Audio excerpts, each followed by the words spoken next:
Hey everybody, it's Jason Blaha here, and today I want to chat with you guys a little bit about two exercises that you're probably not doing that will help you get really strong and really jacked.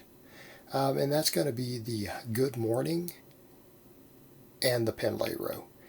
And the reason I say that is because these are two exercises that work an enormous amount of muscle through your body. And it's usually muscles that a lot of guys neglect as far as their entire kinetic chain goes.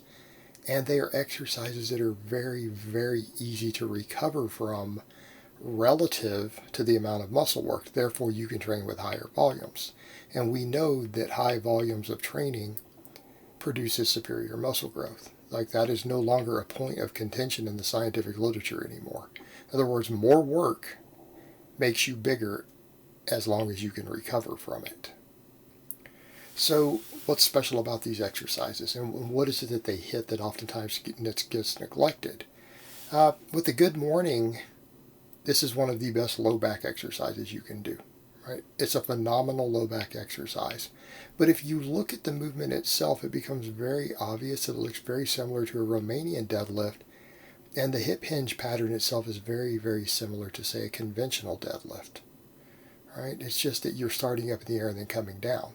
But what you have with this is that you have an exercise that allows you to get a stretch reflex on the hamstrings.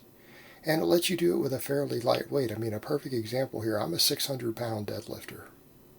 Okay, I'm using 205 pounds for good mornings. And even if I was to do a Romanian deadlift, how much weight would I have to use to get a similar effect? 365? Probably. I'd probably have to have about 365 to get the same amount of muscle activation. And it has to do with the fact that the bar is further up, sitting up on your shoulders. Therefore, you've got a much larger moment arm that your back has to use. And therefore, it actually makes it work a lot of the upper back a little bit more. It doesn't work the traps.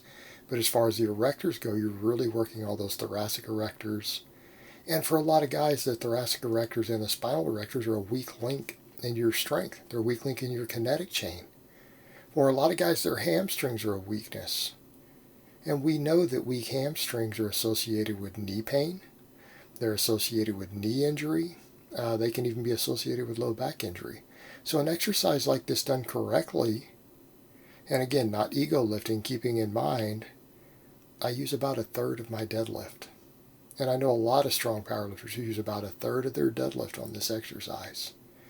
Notice I try to keep my chin up. I have a full breath, come down only as low as I need to get a stretch reflex in the hamstrings. Now, I could do these off of pins with more range of motion and real heavy.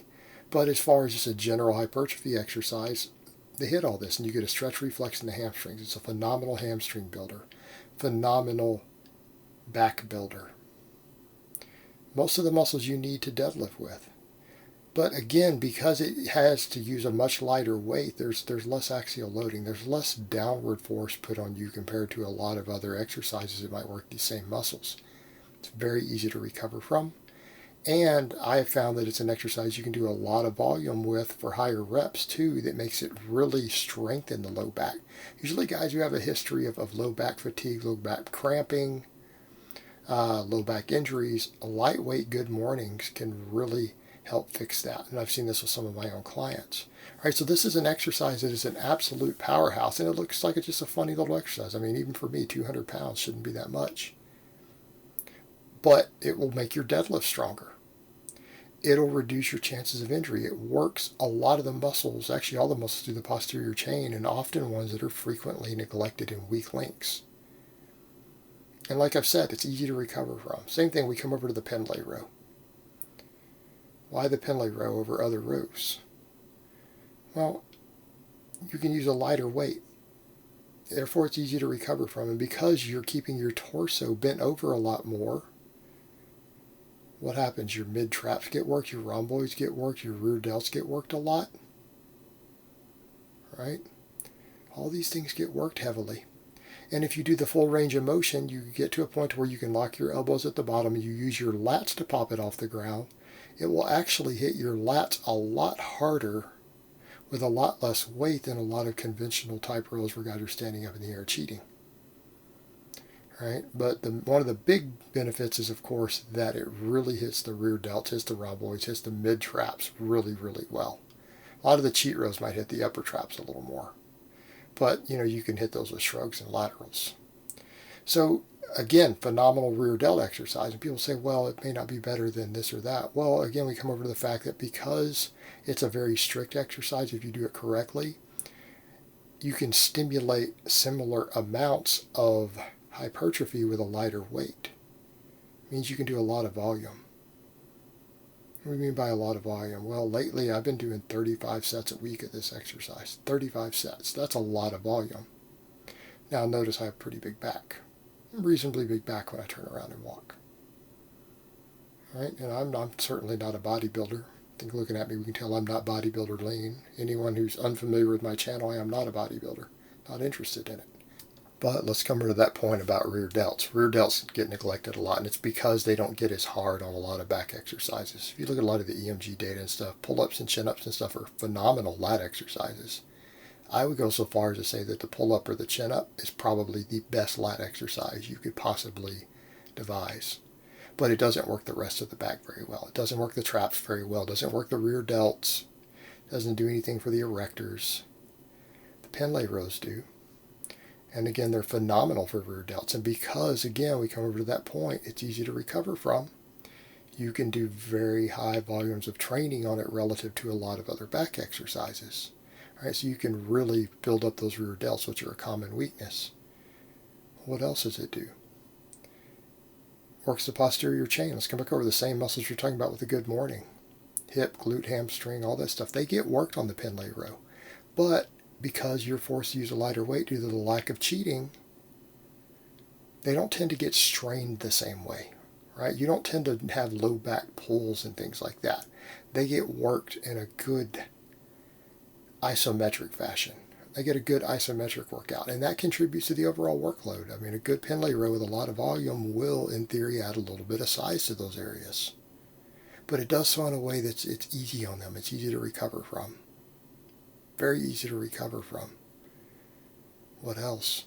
You don't need straps for a Pendley row. Because we reset on the floor, a lot of times that's what you see, right? Guys will do heavy barbell rows, cheat rows. They have to have straps. Unless you have a monstrous grip, you're not going to do sets of 10 once you've built any strength base. You're not going to do sets of 10 with a double overhand grip cheating and holding the weight the entire time and not resetting on the floor. Therefore, you're forced to strap up. And if you're forced to strap up, your grip and forearms get less work. The Pendley row tends to be an exercise that unless you have a phenomenally weak grip, you can usually hold on to the bar the whole time. You get to reset on the floor every time. If you need to re-grip it, you can re-grip it. And again, we can do a lot of volume on it. What does that do for your grip and your forearms? Well, it's going to help build them because it's an exercise that we don't need to strap up on while you're getting maximum back development. Therefore, we can grip it completely raw. And that's the thing with grip and forearms both. Because of the nature of the muscles involved there, it tends to respond very well to very high volumes of training. All right, the best way to build your grip and forearms is with lots of workload. And I think you guys see that. Look at a lot of manual laborers out there, a lot of mechanics, people like that who have big, thick, massive forearms, a lot of farmers. Not because they're doing heavy weight. It's hours and hours of volume. Builds that up. All right, a Pendley row is something you can do very large amounts of volume on, but it should be within your grip ability. Your grip will get fatigued on it, but it won't be your limit. Therefore, you can almost always do them raw. So if you think of that in terms of the extra grip, the extra forearm development, everything else, it's going to be there because it's not just a static forearm. Keep in mind, there's elbow bend happening, right? It's like doing also a hammer curl in terms of that. So you're going to get extra forearm development, extra grip strength, which is, again, a lagging area for a lot of guys, right? Particularly guys who strap up for their heavy cheat rows that you can't even do as much volume on. So these are exercises that when you look at it from that perspective, they bring a lot to the table to help you just get big and thick. Because these two exercises together, if you look at everything that they build, they're going to build your entire backside of your body top to bottom. Between these two exercises, it's going to build pretty much everything, your entire back, entire posterior chain. They're easy to recover from. Therefore, if you can get big and thick and you can do lots of work with these, it's going to make you stronger. Think about what that's going to do to your overall size with thickness. What's it going to do to your deadlift? Right? These exercises bring a lot to the table, and most guys don't utilize them enough. Alright guys, but that's really all I have to say on that today. I hope it's been informative, and I will talk to you guys next time.